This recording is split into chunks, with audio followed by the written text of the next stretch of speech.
제가 인간 언어에 대해 관심을 가지게 된 이유는 이제 인간의 인지 능력이 인간 언어에 반영되는 양상 때문인데요.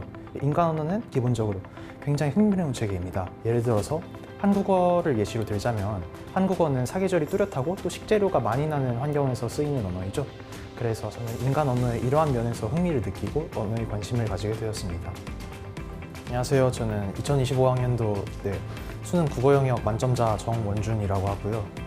지금은 서울국제고등학교 재학 중이고 대학 결과는 아직 기다리고 있습니다. 일단 이번 수능 국어는 전년도에 비해서 좀 쉬운 편이었다고 할 수가 있겠고요. 저는 만점을 이제 풀 때부터 예상을 하고 있었습니다.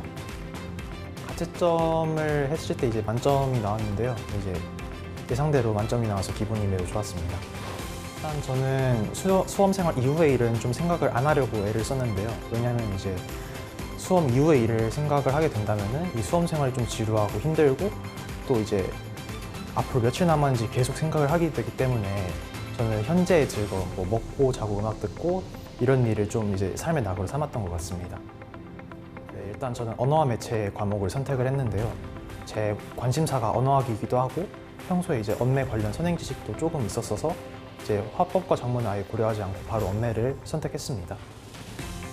일단 제가 처음엔 이제 공부 루틴을 짜느라 좀 불규칙적으로 공부를 진행한 부분이 없지 않아 있었는데 다시 만약 수능을 준비를 하게 된다면 처음부터 규칙적으로 공부 루틴을 짜고 싶습니다.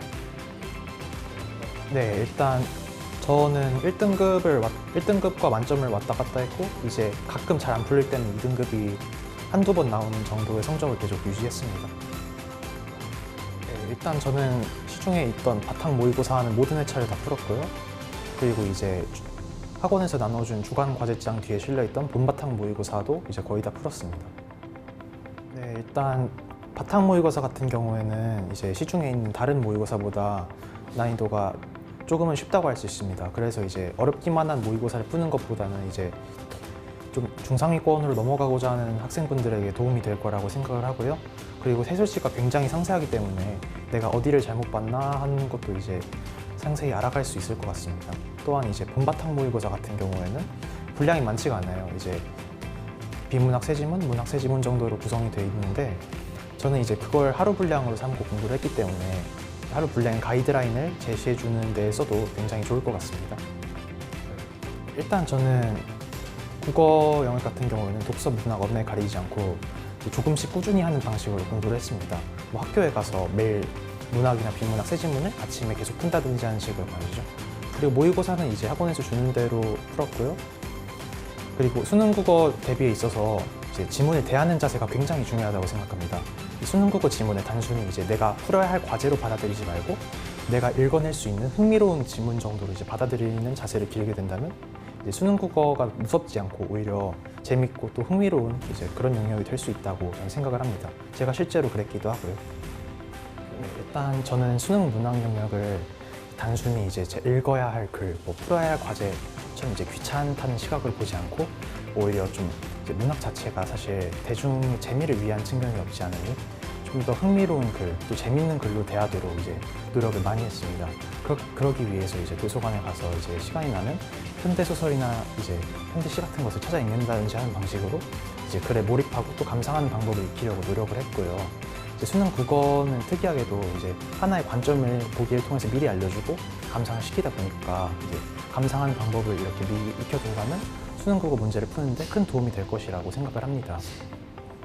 일단 저는 언어와 매체를 딱히 공부를 하지는 않았어요. 대신 이제 가끔 개념을 잊어버릴 것 같을 때 이제 바탕 모의고사를 풀면서 이제 개념을 되짚어본다는 느낌으로 계속 리마인드만 했던 것 같고요. 제가 언어와 매체를 딱히 공부하지 않은 이유는 제가 언어학에 관심이 있고 그렇기 때문에 언매의 기본 개념들을 이제 학교 내신 때부터 미리 숙지를 하고 있었기 때문입니다. 인간 언어에 대해 관심을 가지게 된 이유는 이제 인간의 인지 능력이 인간 언어에 반영되는 양상 때문인데요. 인간 언어는 기본적으로 굉장히 흥미로운 체계입니다. 예를 들어서 한국어를 예시로 들자면 한국어는 사계절이 뚜렷하고 또 식재료가 많이 나는 환경에서 쓰이는 언어이죠. 그래서 색채어가 많고 또 요리와 관련된 동사도 굉장히 많은 것을 볼 수 있습니다. 또 이제 상대적으로 척박하고 또 식재료도 없는 환경인 호주의 사막에서 쓰이는 야뉴아어는 먹을 수 있는 명사와 먹을 수 없는 명사를 문법적으로 구분해주는 특징을 가지고 있습니다. 저는 인간 언어의 이러한 면에서 흥미를 느끼고 언어에 관심을 가지게 되었습니다. 수능 국어를 대하는 자세의 확립이죠. 굉장히 중요하다고 생각합니다. 수능 국어를 귀찮게 여기면 안 되고 내가 읽을 수 있는 하나의 재밌는 글이라고 생각하는 것이 굉장히 중요한데요.